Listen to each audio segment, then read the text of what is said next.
Let's solve question number 26 of Axioma.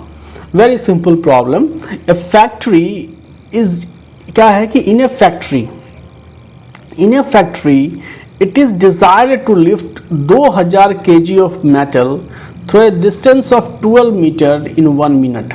मतलब देखो तो ऐसे हम समझ करो ये हमारे पास एक मेटल का ब्लॉक है और इस मेटल का ब्लॉक का जो मास है m, ये साहब ने दे रखा है 2000 kg का, ठीक है। और इसको हमें लिफ्ट करना है कितना, इसको हमें लिफ्ट करना है 12 मीटर ऊपर उठाना है, 12 मीटर, ठीक है, ऊपर उठाना है। मतलब कहीं ना कहीं यहाँ जो है इसको लेके जाना है।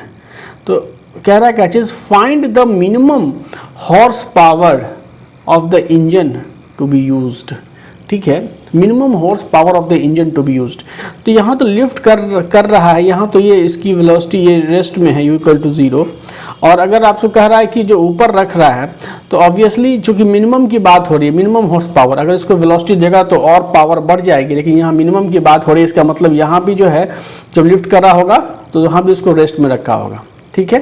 कोई चीज़ को अगर तुम उठाओगे और कोई चीज़ को उठा करके एक वेलोसिटी दोगे तो पावर किस में आपको जो है सो मिनिमम लगेगी। जिसको सिंपली उठाया आपने, जिसको फेंका उसमें तो उसमें एडिशनल एनर्जी तुमने लगाया।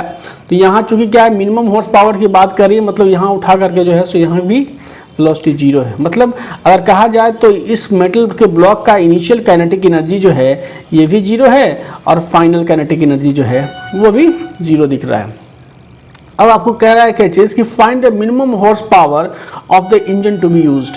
तो मिनिमम हॉर्स पावर निकालना है, क्या है, फाइंड क्या करना है, फाइंड करना है horse power, minimum horse power, minimum HP of the engine. अब इंजन के द्वारा अगर जो इंजन का पावर निकालना है तो पहले इंजन का वर्क डन तो निकालोगे तब तो पावर निकालोगे। तो इंजन कितना काम कर रहा है और कितने देर में काम कर रहा है। देखो यहाँ से 12 मीटर का टाइम कितना लग रहा है, टाइम इसको 1 मिनट का लग रहा है। सबसे पहले तो तुम वर्क डन निकालो, यहाँ से यहाँ ले जाने में वर्क डन कितना होगा। तो देखो यहाँ पे अगर इसको कोई लिफ्ट करेगा इंजन तो एक फोर्स अपवर्ड डायरेक्शन में इधर की ओर अप्लाई करेगा, ठीक है, force applied by the engine, ठीक है। और दूसरा एक फोर्स अप्लाइडेड होगा नीचे की ओर, जो ग्रेविटी इसको खींचेगी Fg। अब देखो इस मेटल के ब्लॉक पे अगर मैं वर्क एनर्जी थ्योरम लगा दूं, क्या लगा दूं, वर्क एनर्जी थ्योरम लगा देता हूं। जब ये लगाऊंगा मैं तो मुझे क्या आएगा कि work done by the force applied by the gravity Fg plus work done by the force applied by the engine Fe, and this is equal to change in kinetic energy of the metal, ठीक है, जो क्या है तो K final minus K initial, और वो क्या है, अब यहाँ पे देखो ये है 0, ये है 0, मतलब अल्टीमेटली ये 0 है। अब आपको देखो work done by the force applied by the gravity is nothing but the negative of the change in the gravitational potential energy Ug of the metal block, क्योंकि ये कंजर्वेटिव फोर्स है, ये मैंने पढ़ा रखा है आपको, plus work done by the force applied by the engine.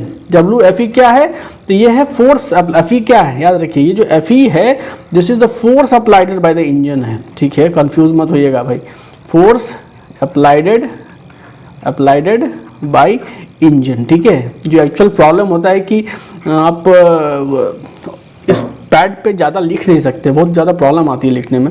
मतलब यह समझ जाए कि Fe is the force applied by the engine, तो minus of del UG plus WFE and this is equal to क्या चीज, तो 0। मतलब अल्टीमेटली जो work done by the force applied by the engine and this is equal to the change in the gravitational potential energy of the metal block, ठीक है। और ये क्या होता है, तो mg और H final minus H initial, मतलब अल्टीमेटली डेल H जो हाइट में चेंजेस हुआ। तो मास तो तुमको 2000 kg मेंशन्ड है, G में 9.8 ले लेता हूँ, 10 ले सकता था लेकिन सवालों में ज़्यादातर 9.8 लेके ही चलते हैं। And H final minus H initial 12 metre जो है वो आपको यहाँ पे मेंशन्ड है। तो ये हो गया कितना, वर्क डन बाय, ये क्या है, work done by the force applied by the engine, ये है आपको work done by the force applied by the engine, bye the engine. Engine के द्वारा जो फोर्स लगा उसकी वजह से क्या काम हुआ वो हमने निकाल लिया, ठीक है। अब काम तो निकाल लिया इंजन के द्वारा, उस काम को करने में भैया यहाँ 1 मिनट का टाइम लग रहा था, मतलब 60 सेकेंड वो लग रहा था। तो पावर क्या होगा, पावर जो होगा P इज इक्वल टू क्या चाहिए, वर्क बाय टाइम। वर्क हो गया 2000 इंटू 9.8 इंटू 12 बाई यहाँ से टाइम 60 हो गया। तो ये आपका वैल्यू किस में आएगा भाई, ये आएगा जूल पर सेकेंड में, ठीक है। ये किस में आएगा, जूल पर सेकेंड में। लेकिन आपसे पूछ क्या रहा है, तो मिनिमम हॉर्स पावर पूछ रहा है, हॉर्स पावर पूछ रहा है। तो आप क्या करोगे, इसको जब वाट उसमें जब हॉर्स पावर में कन्वर्ट करना होगा तो 2000 इंटू 9.8 इंटू 12/60 इंटू 1/746 से डिवाइड कर दोगे, इतना हॉर्स पावर आएगा। जब आप इसको सॉल्व करोगे तो इसका वैल्यू कितना आएगा, इसका वैल्यू आ जाएगा 5.3 जो है सो HP, हॉर्स पावर 5.3 HP इसकी वैल्यू आएगी।